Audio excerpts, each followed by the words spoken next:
by the end of it, when India won, your innings was sort of overshadowed by Mahi's innings. It was not overshadowed, yes. But this is what I'm asking you. A match-saving innings of yours or a match-winning innings, कहाँ पे? Do you have that chip on your shoulder? अच्छा, मैं ये एक मैं ही हूँ जो इस बारे में बात करता हूँ. जब ये लोग टैग देते हैं ना अंडररेटेड, कितनी अंडररेटेड नॉक है, कितनी अंडररेटेड प्लेयर है, ये वही लोग हैं जो टैग देते हैं, जो अंडर शोन करते हैं, अंडर वैल्यू करते हैं एंड अंडर अप्रिशिएट करते हैं. Nothing is underrated, it is under shown and under valued. That is where the problem lies. That is where we our country is obsessed with stats. जब तक आप stats का obsession ख़त्म नहीं करोगे तब तक आपको वो रिजल्ट्स नहीं मिलेंगे. 12 साल हो गए हैं भारत को वर्ल्ड कप जीते हुए, और वो रीज़न सिर्फ ये है क्योंकि अनफॉर्चुनेटली या fortunately, it's a very bitter truth, our media, our broadcaster, more importantly social media. and इसमें सबसे ज़्यादा important role है broadcaster का. अगर broadcaster becomes a PR machinery for certain individuals, then you will never get the desired results. Broadcaster, you're talking about the people who broadcast the matches. Absolutely, those people. Yeah, okay. Absolutely. मुझे आप एक चीज़ बताइए, आप एक organisation चलाते हैं, एक organisation में 15 लोग हैं, 15 लोग उतनी ही मेहनत करते हैं उस ड्रेसिंग रूम में बैठने के लिए, 15 लोग उतनी मेहनत पसीना बहाते हैं इंडिया को रिप्रेजेंट करने के लिए. लेकिन अगर एक ब्रॉडकास्टर सिर्फ एक या दो इंडिविजुअल्स की PR मशीनरी बन के रह जाएगा तो बाकी 13 शायद वो ओपनली ना बोल पाएँ, लेकिन अंदर उनको क्या फ़ील होगा. सबसे बड़ा गुनाह ये है कि किसी की मेहनत का क्रेडिट किसी और को दिया जाना. हमारे यहाँ पर पिछले बहुत लंबे समय तक यही होता है. और आप जब भी बात करो तो ये बोला जाता है कि हमारे को नंबर्स नहीं मिलते. अगर आपको नंबर्स नहीं मिलते तो फिर आपको कोई ये भी नहीं कहता कि आप इतना ज़्यादा पैसा दीजिए मैचेस को टेलीकास्ट करने का. अगर आप ब्लीड कर रहे हैं तो इसमें खिलाड़ियों की प्रॉब्लम नहीं है. खिलाड़ी पूरा डिज़र्व करते हैं कि उनके परफॉर्मेंस का जो की अप्रिसिएशन जो है, जो उनका क्रेडिट है, वो उनको देना चाहिए और उनको मिलना भी चाहिए. मेरा एक और टेक है इसमें कि कोई आदमी जिसने कभी क्रिकेट बैट नहीं पकड़ा, जिसने कभी 1 लाख लोगों के सामने खड़े होके वो प्रेशर नहीं हैंडल किया, जिसने कभी क्रिटिसिज्म नहीं झेला, वो एक AC कमरे में बैठ के उसके पास मशीनरी है किसी को ब्रांड बनाने का या ब्रांड नहीं बनाने का, वो डिसाइड करता है कि मुझे ना उन 2 लोगों में ये लड़का ज़्यादा पसंद है तो मैं आज इसको ब्रांड बनाता हूँ, अपनी पूरी मशीनरी इस पे लगाता हूँ, दूसरे पे नहीं. तो बाकी वो जो 14 खिलाड़ी हैं उनका क्या आप इस तरीके से, और फिर आप कहते हो कि आप stakeholder of Indian cricket. You are not a stakeholder of Indian cricket by any sense of by any means. You are only a businessman who are looking to make money out of Indian cricket. You're talking about the BCCI or the broadcaster here? The broadcaster. BCCI has been very, very fair. I'm talking about the broadcaster. And I've been very critical about it. I've been very vocal about it.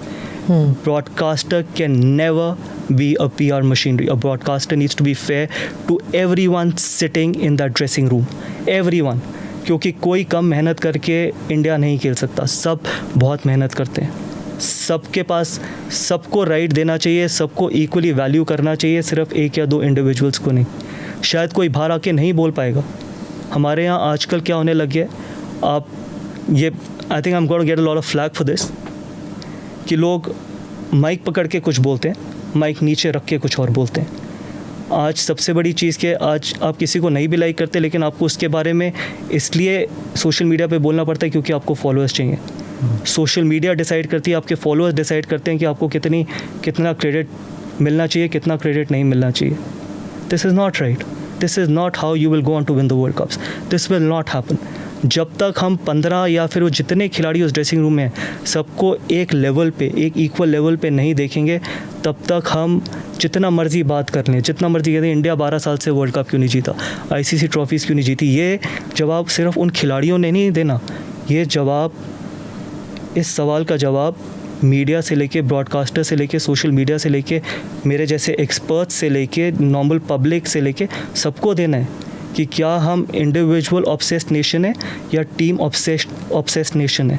जब हम team obsessed nation हो जाएंगे ना, तब India ICC trophy जीतेगा और world cup जीतेगा और बहुत जल्दी जीतेगा, लेकिन mindset shift is very very important. Don't you think this World Cup थोड़ा बहुत shift हुआ था mindset? I don't think so. It was probably, if anything, it was worse. It was worse. Yep, absolutely, and you know it, I know it. I think this is the reality. How? No measures taken since your time when that World Cup happened, because even No, then, during my time, I think it was much different earlier, because there was not a lot of social media in 2011. Not a lot of social media, and more importantly, I thought at that time the broadcaster was not so self-obsessed or so individual. but you did say that जैसे UV को नहीं मिला the credit which He should have got. And you know it. आप मुझे बताओ, आप एक खिलाड़ी जो 2011 में मैन ऑफ द टूर्नामेंट होता है, कितने लोग बात करते हैं, आप बताइए कितने लोग. हम it's just a normal debate we are doing. क्यों? Probably because he doesn't have a good PR agency, probably he is not spoken about. तभी ये जो अंडररेटेड वर्ड है ना, it is a very unfair word. ये underrated कुछ भी word नहीं है, it is only under shown. अगर आप किसी चीज़ को दिखाओगे नहीं तो लोगों को पता ही नहीं चलेगा. अगर आप एक चीज़ बार बार दिखाते रहोगे तो लोग उसी के बारे में, वो ब्रांड बन जाएगा. आज अगर मेरे पास एक मशीनरी हो, अगर मेरे को 2 लोगों को चूज़ करना, अगर मैं एक को 3 घंटे में 2 घंटे 50 मिनट दिखाता हूँ और दूसरे को 10 मिनट दिखाता हूँ, तो 2 घंटे 50 मिनट वाला व्यक्ति ब्रांड बन जाएगा. तो ये मत बोलिए कि मेरे को नंबर्स नहीं मिलते, मेरे को दूसरे बंदे से नंबर नहीं मिलते या दूसरा बंदा ब्रांड नहीं है. आपने दूसरे को ब्रांड बनाने की कोशिश ही नहीं करी, आपने दूसरे को कभी वैल्यू ही नहीं किया. जब तक आप दूसरे को वैल्यू नहीं करेंगे, तब तक वो अपने आप को कैसे वैल्यू करेगा, तब तक ये देश उसको वैल्यू कैसे करेगा.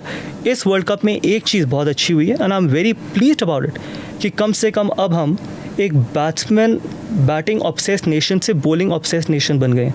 मोहम्मद शमी, जसप्रीत बुमराह, मोहम्मद सिराज, इन सबको अब एप्रिसिएशन मिलनी, या फिर इनके हार्डवर्क के जो ये डिज़र्व करते हैं क्रेडिट, वो मिलना शुरू है. Zaheer Khan didn't get the credit he got. Yeah. Tell me how many people remember this, Dishant, World Cup, that 5 overs, Yes. 4 maidens. Yeah, brilliant. 4 runs or 1 run for 1 wicket, 5 overs, 4 maidens in a World Cup final at 2 o'clock in the afternoon under extreme pressure.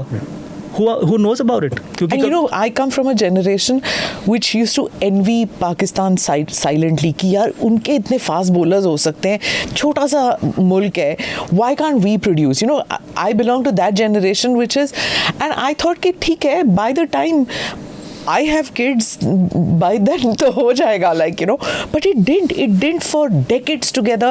We didn't have a bowling lineup for which it was considered aggressive and you know, a wicket taking bowling lineup. We always lacked that. It was this time that we saw teeth, really.